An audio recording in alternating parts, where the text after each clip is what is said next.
Daily bread church వారి Bible facts. రక్తము గురించి బైబిల్ ఏం చెబుతుంది?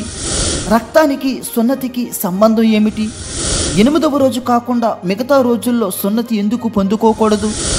ఈ విషయమై వైద్యశాస్త్రం ఏం చెబుతుంది అనే విషయాలు ఈ వీడియో ద్వారా పూర్తిగా తెలుసుకుందాం.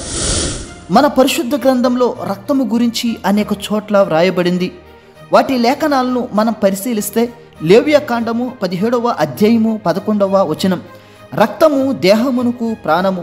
ద్వితీయోపదేశకాండము 12వ అధ్యాయము 23వ వచనం, యాలి అనగా రక్తము ప్రాణము. ఆది కాండము 9వ అధ్యాయము 4వ వచనం, రక్తమే దాని ప్రాణము. ఈ 3 లేఖనాల్ని మనం పరిశీలించినట్లయితే రక్తములో ప్రాణము ఉంటుందని, రక్తము సర్వదేహములకు ప్రాణాధారమని క్రీస్తు పూర్వం 15వ శతాబ్దంలోనే మోషే గారి చేత దేవుడు వ్రాయించాడు. రక్తము శరీరములో చాలా రకాల పనులు చేస్తుంది. రక్తము శరీరంలోని ప్రతి కణమునకు నీటిని, పోషకములను సరఫరా చేస్తుంది మరియు ఊపిరితిత్తుల నుంచి ప్రతి అవయమునకు ప్రాణవాయువును సరఫరా చేస్తుంది. అలాగే రక్తము శరీర ఉష్ణోగ్రతను క్రమబద్ధీకరణ చేస్తుంది. అలాగే శరీరంలో ప్రతి కణంలోని మాలిన్యములన్నిటినీ శుద్ధి చేస్తుంది. కావున మన భౌతిక జీవనం కొరకు రక్త ప్రసరణ అతి ప్రాముఖ్యమైనది. క్రీస్తు శకం 1616వ సంవత్సరంలో విలియం హార్వే అనే వ్యక్తి శరీరంలో రక్త ప్రసరణ జరుగుతుందని తెలియచేశాడు. విలియం హార్వే ఈ మాట చెప్పకముందు బాహ్య ప్రపంచానికి రక్త ప్రసరణ గురించి సరైన అవగాహన లేదు. రక్తం శరీరం నుంచి బయటకు పోతే ఏ మనిషి కూడా బ్రతకుడు అన్న విషయం మనకు తెలిసిందే. 18వ శతాబ్దం వరకు రక్తం శరీరం నుంచి బయటకు పోయినా వైద్యపరంగా అంతగా పట్టించుకునేవారు కాదు. అందువల్లే 1803వ సంవత్సరంలో అమెరికా అధ్యక్షుడైన జార్జ్ వాషింగ్టన్ రక్త విసర్జన వలన చనిపోయాడు.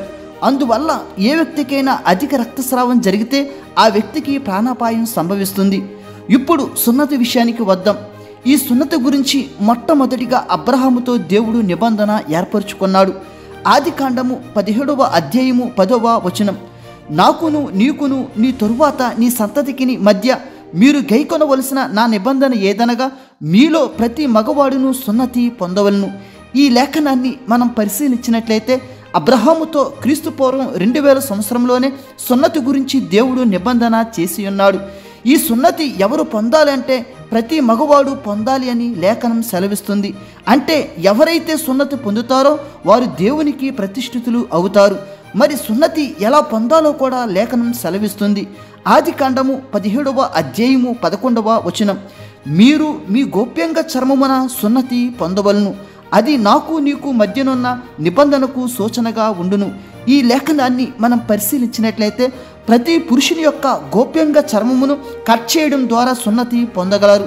ఇది ఒక సూచన. మరి ఏ వయసు వారు సున్నతి పొందాలో కూడా బైబిల్లో రాయబడింది.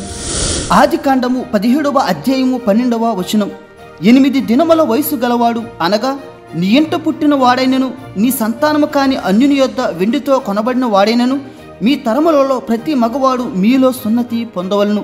ఈ లేఖనాన్ని మనం పరిశీలించినట్లయితే సున్నతి పొందే ప్రతి మగవాడు వయసు 8 దినాలు ఉండాలి.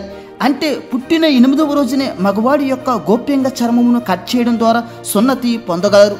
ఒకవేళ 8వ రోజున ఇటువంటి సున్నతి పొందకపోతే వారు కొట్టివేయబడతారని 14వ వచనంలో రాయబడింది. అంటే దేవుడు అబ్రహాముకు సున్నతి సంబంధించిన అన్ని నియమ నిబంధనలు తెలియజేశాడు. ఇప్పుడు అసలు విషయానికి వద్దాం. అసలు 8వ రోజునే సున్నతి ఎందుకు పొందాలి? 8వ రోజు ముందు కానీ వెనుక కానీ సున్నతి పొందితే నష్టమేంటి? ఖచ్చితంగా 8వ రోజునే సున్నతి పొందాలా? ఇంత ఖండితంగా దేవుడు అబ్రహాముకు చెప్పాడంటే దీని వెనుక ఎటువంటి కారణం లేకుండా దేవుడు చెప్పాడు. ఇందులో ఏదో బలమైన కారణం ఉండే ఉంటుంది. ఇప్పుడు అదేమిటో తెలుసుకుందాం. 1920వ సంవత్సరంలో డెన్మార్క్కు చెందిన ప్రముఖ వైజ్ఞానిక శాస్త్రజ్ఞుడు హెన్రిక్ డేమ్ అనే వ్యక్తి రక్తము గడ్డ కట్టించే విటమిన్ కే కనుగొన్నాడు. కే అను అక్షరం జర్మన్ భాషలో మొదటిది. ముందు అతడు కోడి పిల్లల మీద ప్రయోగం చేశాడు. కోడి పిల్లలలో విటమిన్ కే లోపించడం వల్ల రక్తం కారిపోతున్నట్లు, ఎక్కువ రక్తం స్రావం అవుతున్నట్లు హెన్రిక్ డేమ్ గమనించాడు.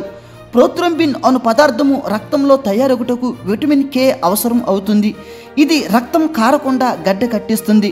ప్రతి శిశువుకు 5వ రోజు నుండి 8వ రోజు లోపు విటమిన్ కే శరీరంలో తయారవుతుంది. ఇక 8వ రోజు అయితే 110% ప్రోత్రంబిన్ తయారవుతుంది.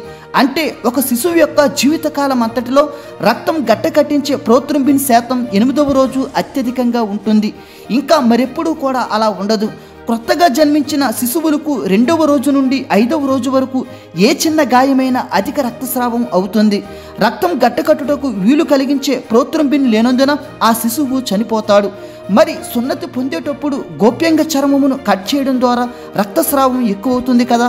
అందుకే 8వ రోజు ప్రోత్రంబిన్ పూర్తి స్థాయిలో ఉంటుంది. కాబట్టి అధిక రక్తస్రావం కాకుండా విశ్వవిజ్ఞాని అయిన పరమ వైద్యుడైన మన దేవుడు 8వ రోజునే సున్నతి పొందాలి అని నిబంధన ఏర్పరిచాడు.